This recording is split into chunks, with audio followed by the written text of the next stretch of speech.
ஓம் சாந்தி 24/7/2025 காலை முரளி பாப்தாதா மதுபன். இனிமையான குழந்தைகளே, நீங்கள் இந்த படிப்பின் மூலமாக சாந்தி தாமத்தின் வழியாக தன்னுடைய சுகதாமத்திற்கு செல்கிறீர்கள். இதுவே உங்களின் எய்ம் ஆப்ஜெக்ட் ஆகும், அதாவது லட்சியமும் குறிக்கோளும் ஆகும். இதை ஒருபோதும் மறக்கக்கூடாது. கேள்வி: குழந்தைகளாகிய நீங்கள் சாட்சியாகி இந்த நேரத்தில் நாடகத்தின் எந்த காட்சியை பார்த்து கொண்டிருக்கிறீர்கள்? பதில்: இந்த நேரத்தில் நாடகத்தில் முழுமையாக துக்கத்தின் காட்சி நடக்கிறது. ஒருவேளை யாருக்காவது சுகம் இருக்கிறது என்றாலும் அது அல்ப காலத்திற்காக காக்கை எச்சத்திற்கு சமமான சுகமாகும். மற்றபடி துக்கமே துக்கம்தான். குழந்தைகளாகிய நீங்கள் இப்பொழுது வெளிச்சத்திற்கு வந்திருக்கிறீர்கள். வினாடிக்கு வினாடி எல்லைக்கப்பாற்பட்ட சிருஷ்டி சக்கரம் சுற்றி கொண்டே இருக்கிறது. ஒரு நாள் போல மற்றொரு நாள் இருப்பதில்லை என்பதை நீங்கள் அறிவீர்கள். முழு உலகத்தின் நடிப்பு மாறிக்கொண்டே இருக்கிறது. புதிய காட்சி நடந்து கொண்டே இருக்கிறது. இன்றைய பாடல்: யார் தந்தையுடன் இருக்கிறார்களோ அவர்களுக்கு ஞான மழை பொழிந்து கொண்டே இருக்கும். டபுள் ஓம் சாந்தி.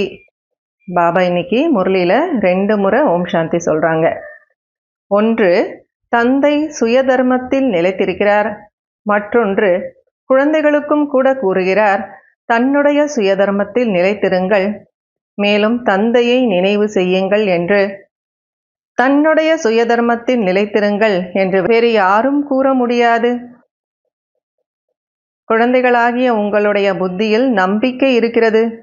நம்பிக்கை புத்தி இருக்கக்கூடியவர்களுக்கு வெற்றியானது கிடைக்கிறது. அவர்கள்தான் வெற்றி அடைவார்கள். வெற்றி அடைவது என்றால் என்ன? தந்தையிடமிருந்து ஆஸ்தி அடைவது, சொர்க்கத்திற்கு செல்வது. இதுதான் தந்தையின் ஆஸ்தியின் வெற்றியை அடைவதாகும். மற்றபடி முயற்சியானது பதவிக்காக செய்ய வேண்டி இருக்கிறது.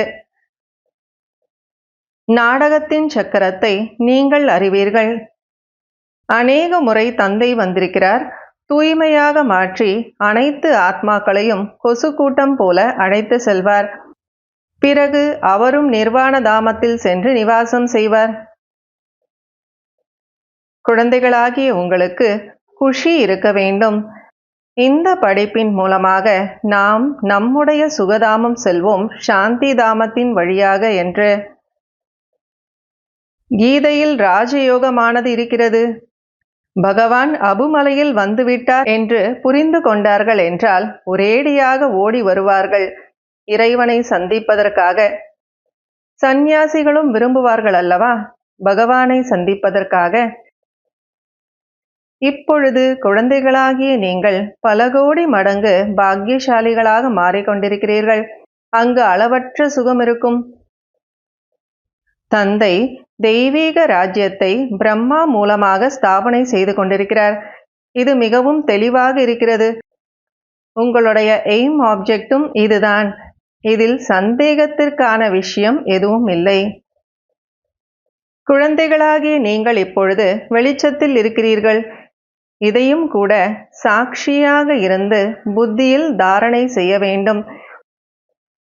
ஒவ்வொரு நொடியும் எல்லைக்கப்பாற்பட்ட சிருஷ்டியினுடைய சக்கரம் சுற்றி கொண்டே இருக்கிறது. ஒரு நாள் மற்றொரு நாளை போல இருப்பது கிடையாது. முழு உலகத்தினுடைய செயல்களும் மாறிக்கொண்டே இருக்கிறது. புது காட்சிகள் நடந்து கொண்டே இருக்கிறது. இந்த நேரத்தில் டோட்டலாக, அதாவது முழுமையாக துக்கத்தின் காட்சிதான்.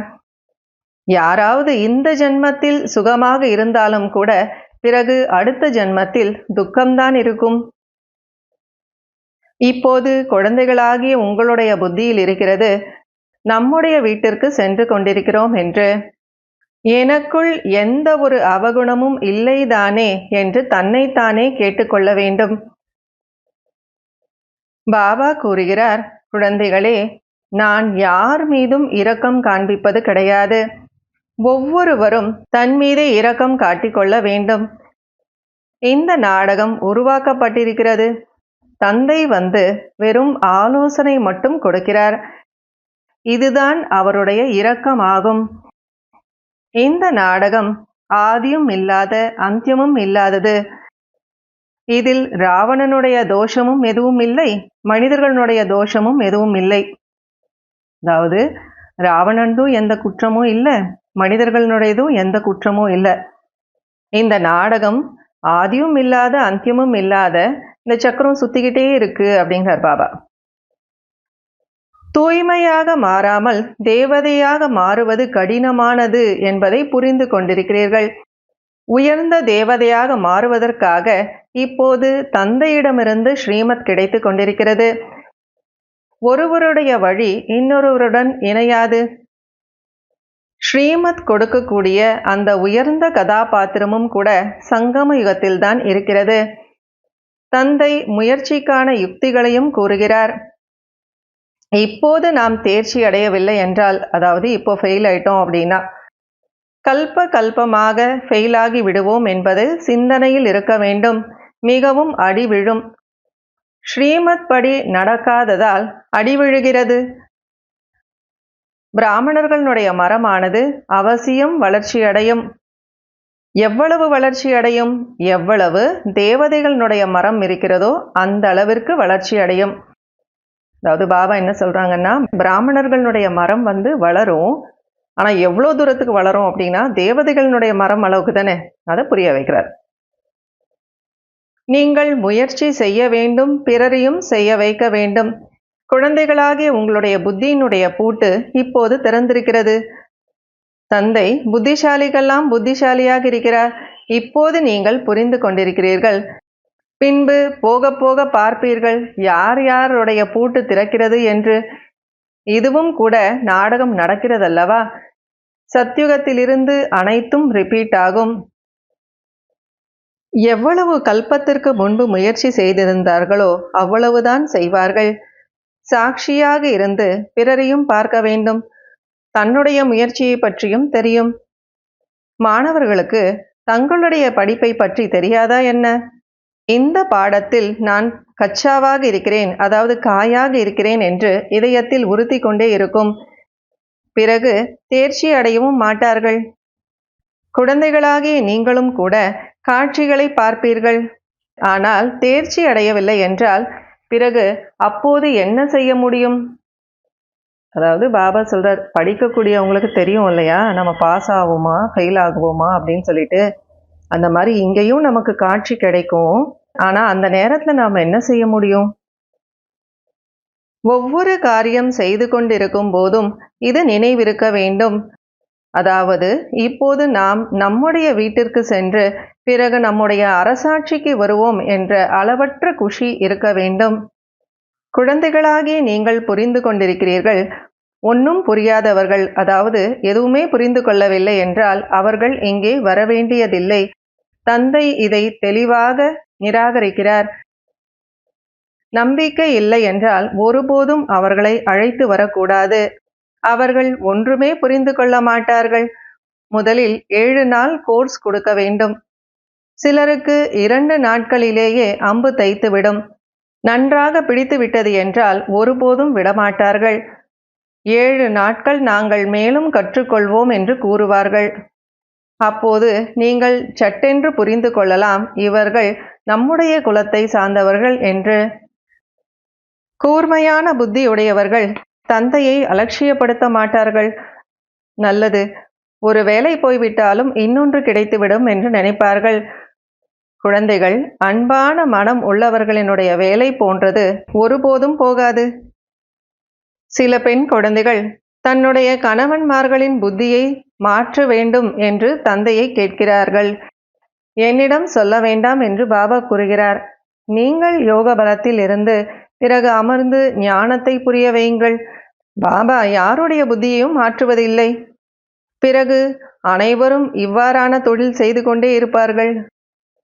அதாவது பாபா சொல்றனா, யார் புத்தியும் மாத்தல, நீங்க நல்ல யோகத்துல இருந்து அவங்களுக்கு சொல்லி புரிய வைங்க அப்படிங்கிறார் பாபா. தந்தை குழந்தைகளுக்கு அமர்ந்து புரிய வைக்கிறார்.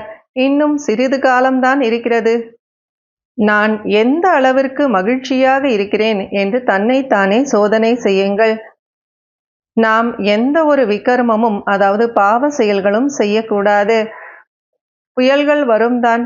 தந்தை புரிய வைக்கிறார், குழந்தைகளே, உள்நோக்கு முகமுடையவராகி தன்னுடைய சார்ட்டை, அதாவது பதிவேட்டை வையுங்கள். அப்போது என்ன தவறுகள் நடக்கிறதோ அதற்கு பశ్చాத்தாபம் செய்ய முடியும். யோக பலத்தினால் தன்னைத்தானே மன்னித்து கொள்வது போல் ஆகும். பாபா யாரையும் மன்னிப்பது கிடையாது. டிராமாவில் மன்னிப்பு என்ற வார்த்தையே இல்லை. நீங்கள் உங்களுடைய உழைப்பு செய்ய வேண்டும். பாவத்திற்கான தண்டனை மனிதர்கள் அவர்களே அனுபவிக்கிறார்கள். மன்னிப்புக்கான விஷயம் எதுவுமே இல்லை. தந்தை கூறுகிறார், ஒவ்வொரு விஷயத்திலும் உழைக்க வேண்டும். தந்தை அமர்ந்து ஆத்மாக்களுக்கு யுக்தியை கூறுகிறார். குழந்தைகள் வரிசை கிரமத்தில் முயற்சி செய்கிறார்கள். பிறகு இவர்களின் அதிர்ஷ்டத்தில் இவ்வளவுதான் இருந்தது என்று கூறிவிடுகிறார்கள். அவர்களுடைய நேரத்தை வீணாக்குகிறார்கள். ஜென்ம ஜென்மாந்திரமாக, கல்ப கல்பாந்திரமாக உயர்ந்த பதவி அடைய முடியாது. தனக்குத்தானே நஷ்டத்தை ஏற்படுத்தி கொள்ளக்கூடாது. ஏனென்றால் அவ்வப்போது பார்த்தால் இப்போது சேமிப்பு கணக்கில் இருக்கிறார்கள், பிறகு நஷ்டத்தில் சென்று விடுகிறார்கள். ராவண ராஜ்யத்தில் எவ்வளவு நஷ்டம் ஏற்படுகிறதல்லவா? நல்லது. இனிமையிலும் இனிமையான, காணாமல் போய் கண்டெடுக்கப்பட்ட செல்லமான குழந்தைகளுக்கு தாயும் தந்தையும் ஆகிய பாப் தாதாவினுடைய அன்பு நினைவுகள் மற்றும் காலை வணக்கம். ஆன்மீக குழந்தைகளுக்கு ஆன்மீக தந்தையின் நமஸ்காரம். ஆன்மீக தந்தைக்கு ஆன்மீக குழந்தைகளின் நமஸ்காரம், அன்பு நினைவுகள் மற்றும் காலை வணக்கம். கடைபிடிக்க வேண்டிய முக்கியமான சாராம்சம். முதல் பாயிண்ட், உள்நோக்கு முகமுடையவராகி தன்னை தானே சோதனை செய்ய வேண்டும். என்னவெல்லாம் தவறுகள் நடக்கிறதோ அதை மனதில் பశ్చాத்தாபப்பட்டு யோக பலத்தினால் மன்னிக்க வேண்டும். தன்னுடைய உழைப்பை செய்ய வேண்டும். செகண்ட் பாயிண்ட், தந்தையிடமிருந்து என்ன ஆலோசனை கிடைக்கிறதோ அதன்படி முழுமையாக நடந்து தனக்குத்தானே இரக்கம் காட்டிக்கொள்ள வேண்டும்.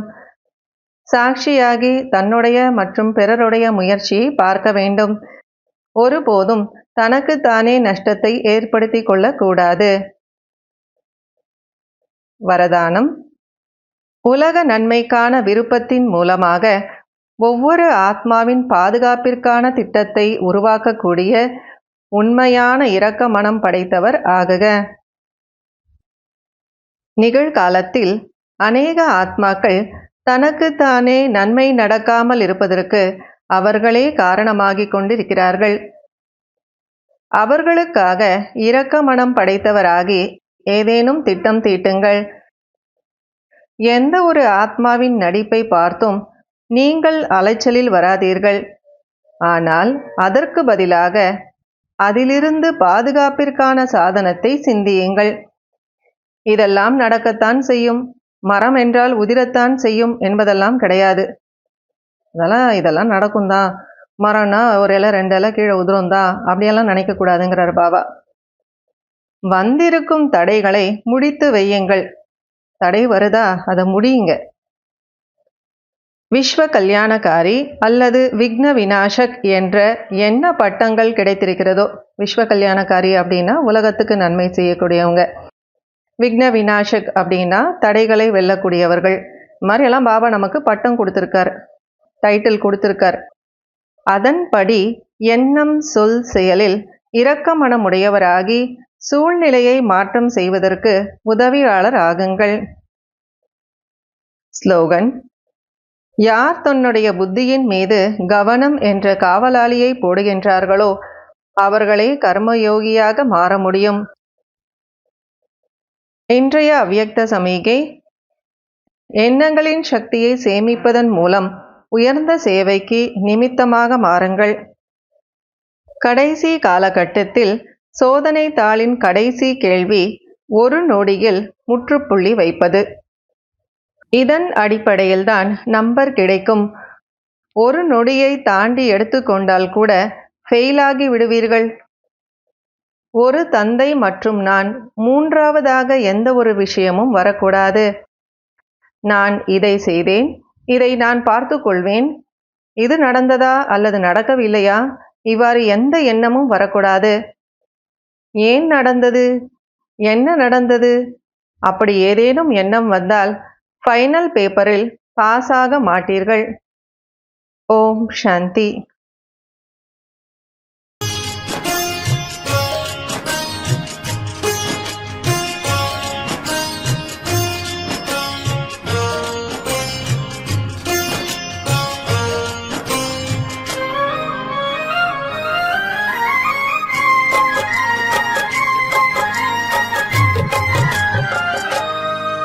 இன்னாருயிர் நண்பன் நீ, என் ஆசை நாயகன் நீ, என் உயிர் பாபா உன் மனதில் பலியாகிறே, என் உயிர் பாபா உன் அன்பில் பலியாகிறே, என்னாருயிர் நண்பன் நீ.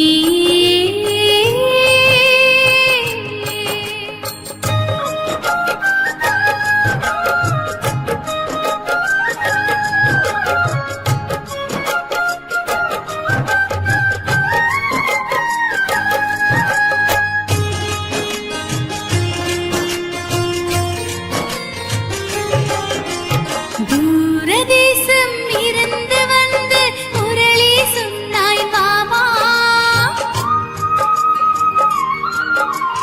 தூங்கியிருந்த உயிர்களுக்கெல்லாம் நிம்மதி தந்தாய் பாபா. தூரதேசம் இருந்து வந்து முரளி சொன்னாய் பாபா, தூங்கியிருந்த உயிர்களுக்கெல்லாம் நிம்மதி தந்தாய் பாபா. பாபா என்னும் பெயரில் மந்திரத்தான் இருக்கிறது, மாயா என்னும் பேரே மதுவே அழிகிறது. அதர்ம உலகம் மாறட்டுமே, புது ஸ்வர்க்க உலகம் தொடங்கட்டுமே. என் உயிர் பாபா உன் மனதில் பலியாகிறே, என் உயிர் பாபா உன் அன்பில் பலியாகிறே, என்னாருயிர் நண்பன் நீ.